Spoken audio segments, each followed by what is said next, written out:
Suffering seems to be the lot of humankind.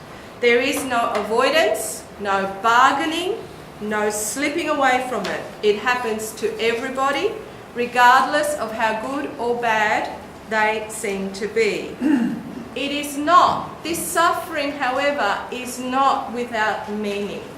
Okay? If you look at the three great tragedians, Aeschylus, Sophocles, and Euripides, they're all dealing with this issue. All of them. They're all dealing with, what's this thing called fate? Why did the gods do what they do? How do we avoid suffering? Or how do we not avoid it? How do we deal with it as human beings? Okay, and I can say the first two, particularly Aeschylus, I'd say, and Sophocles, they find meaning. They give it meaning. Euripides, I think, has got to the point where he's even questioning that. Yeah? All right? I mean, you can dispute that. That's fine. We can have a conversation during the break. The other defining element for me that I want to talk about here is this idea that you derive lessons from your suffering. The heroes and the heroines of the tragedies are suffering because they have to learn something. And once they learn it, once they have their epiphany, once they have their moment of insight, of understanding, usually about themselves, then they are in a position to transcend that suffering, to go beyond it. Okay? Suffering is the great teacher. It is the great leveller. It is what pulls us back from arrogance, pride, and delusion. Most of our heroes are deluded, by the way. Self-knowledge comes at a price, and that is suffering. Okay? Aeschylus says, cry sorrow, sorrow, but let truth prevail. Yeah? And I mean, in the Bible, it's the truth shall set you free. A no-brainer. Okay? But the problem is we have to suffer to it. So, I wish it was another way too, I agree. Often the hero has been living or in a kind of self-delusion, thinking that he is in some way in control of his or other people's lives. Both in Homer and the tragedies, there comes a moment of realization for the hero when he understands the truth about a situation, about how his behaviour especially may have helped lead to the tragic circumstances he finds himself in. What the hero then does with that moment of truth is what really matters. His heroism helps him through his self-learning and understanding, usually to become a better person, a model for others of courage, of dignity, and of self-awareness. His heroism, let me repeat, is based as much on his great deeds as a warrior or as a leader or as a king or whatever. The heroism is based as much on that as on his own suffering and self-awareness out of that suffering. Okay? And I think I skipped let me just go back. I skipped that quote from the Iliad to show you that tragic sense of the human reality of suffering. There is nothing alive more agonized than man, of all that breathe and crawl across the earth. And from memory, those are the words of Zeus. Zeus is talking to one of the other gods when he says that. And then, in terms of suffering and deriving lessons from suffering, here is a very beautiful quote, again from the Iliad, where I think it's Phoenix talking to Achilles, trying to get Achilles, and I'll get to the Iliad in a moment, trying to get Achilles to shift in his position, trying to get him to a different level of understanding. And this is what he says to him. We do have prayers, prayers for forgiveness, daughters of mighty Zeus. And then if a man reveres these daughters of Zeus as they draw near him, they will help him greatly and listen to his appeals. So this idea is already in place, that if only you change your behaviour, if only you learn from your suffering, there is a benefit to you and to your society. There's meaning then on the human condition, and the human condition is defined by suffering. Okay. Homer and Greek tragedy. Now, for those of you, again, who don't know anything about the Iliad, I'll be very brief. It begins in the 10th year of the war. It does not in any way cover the whole war. It begins with a quarrel, an argument between King Agamemnon and Achilles over a woman, but it's also more about Achilles not submitting to Agamemnon's authority, because Agamemnon is the chief king. So that's how the Iliad begins, and what we then see is Achilles being so angry, so full of rage and fury, that he withdraws from battle, and he prays to Zeus that the Greeks will suffer, that the Greek army will start to lose the war, in order for Agamemnon to realize how important Achilles is to the warriors, to the whole army. So that's the prayer that Achilles makes. That's what he wants. And in his delusion, he believes that Zeus has answered his prayers, and he thinks he's controlling events, but that's not the case at all. There is a terrible cost. They say, be careful what you wish for, because you might get it.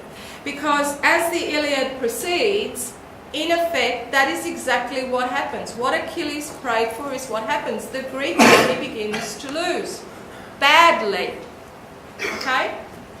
And Achilles, you'd think he'd feel vindicated, he'd feel happy, but he's not. That still doesn't make him happy. And the terrible cost that he will pay hasn't happened yet. He's not aware of it yet. But that cost that he will pay is what makes him a tragic hero.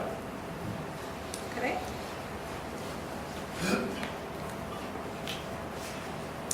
Achilles' rage against Agamemnon does not change, even when the Greeks are losing. And nothing anyone says or does can shift him or get him to let go of his anger. This is a kind of emotional excess which, as soon as you see any character in Greek tragedy or in Greek literature in the ancient world starting to behave in an emotionally excessive way, alarm bells should ring, because that's a signpost of tragedy. Trouble's going to come. Because, the Greeks believed nothing in excess, moderation, everything in moderation. Right? And, I think we still haven't learned the lesson, guys. I don't think we have. He cannot change. His anger does not change. This kind of emotional excess, as I said, is usually one of the main signposts for tragedy. Nothing good can come from this, and nothing good will come from this. In the Iliad, there is another great hero, and the other great hero, of course, is Hector, the Trojan prince, the firstborn son of Priam, the protector and defender of Troy. Both he and Achilles, both of them, serve as examples not only of what it means to be a hero in the Homeric world, but also what it means to be a human being experiencing the tragedy of human existence. Both of these heroes, both Hector and Achilles, are faced with preordained destinies. They are both aware of that, both of them. Hector knows that he is fighting a losing war. He knows that his beloved Troy will fall. How am I going for time? I've got another 10 minutes or so, is that okay? All right. He knows that Troy's going to fall. He knows that his family will suffer as a result of that. He knows that his death will happen. That when he dies, it is absolutely a certainty that Troy will fall, and that his wife will then probably be enslaved and his son possibly killed. And there's a portrait of the young family there. But he is a great warrior, and that's what he was born to do. He can only be the honourable prince who will be the first and greatest defence for his city. He cannot, he will not, even though he might want to deep down, he cannot shirk his duty and still be a hero. He just can't.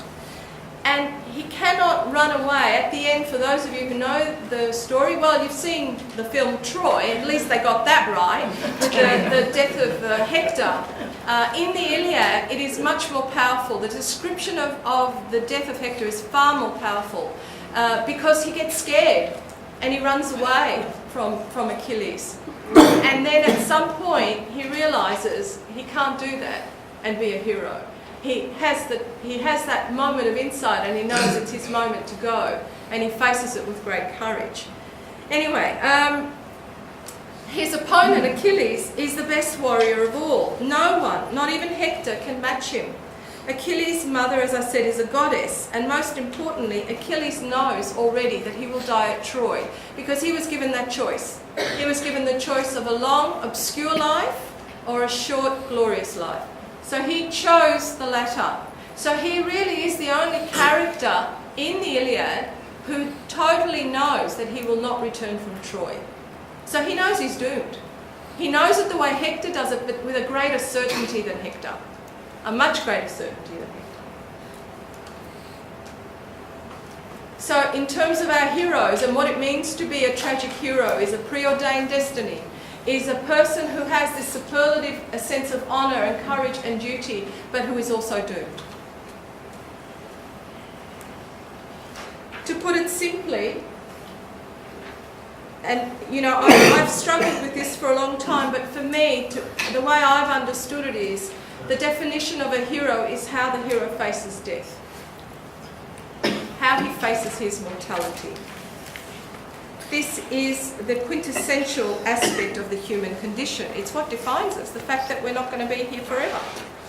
We are here, we suffer, usually for no apparent reason, often because it is the will of the gods or of fate, and somehow we have to deal with that reality.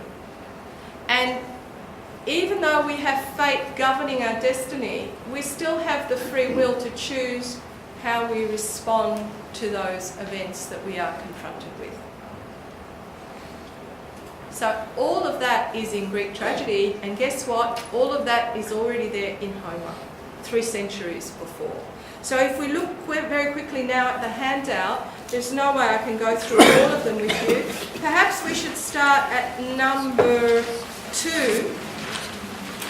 And the reason I've taken these texts, and you can read them obviously later, is again to show you how the elements of tragedy are already there.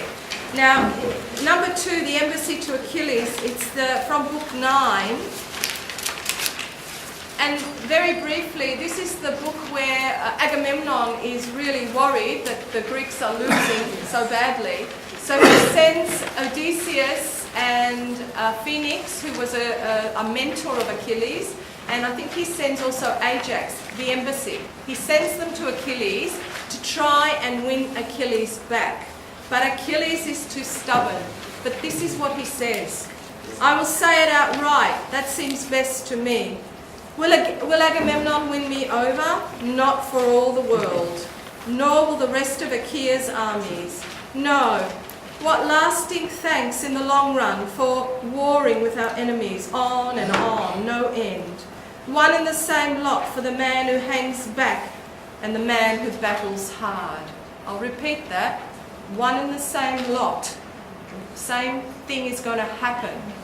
Whether you're a coward, whether you're a hero, you're going to die. That's what he's saying. The same honour waits for the coward and the brave. They both go down to death. The fighter who shirks, the one who works to exhaustion. And what's laid up for me? What pittance? Nothing. And after suffering hardships year in, year out, staking my life on the mortal risks of war. Now, the reason I particularly focused on that passage is that, to the best of my knowledge, Achilles is the first character in Western literature to question the meaning of life. And he does it here. What's it for? What's the point? We're all going to die anyway. So that human reality of suffering that I talked about as a tragic element is there in full glory in the Iliad. Okay? Very briefly, the other section, the big section, because this is the big learning curve for Achilles, is the death of Patroclus, his beloved friend, which he did not foresee. He didn't think about that. When he prayed to Zeus and said, make the Greek army lose, he forgot about his friend Patroclus, who would see that, and being the good person, loyal, sensitive, caring person that he is, he can't sit there and watch that happen to his fellow Greeks. So it's Patroclus who goes out to fight, and it's Patroclus who will die. And that's not something Achilles forecast or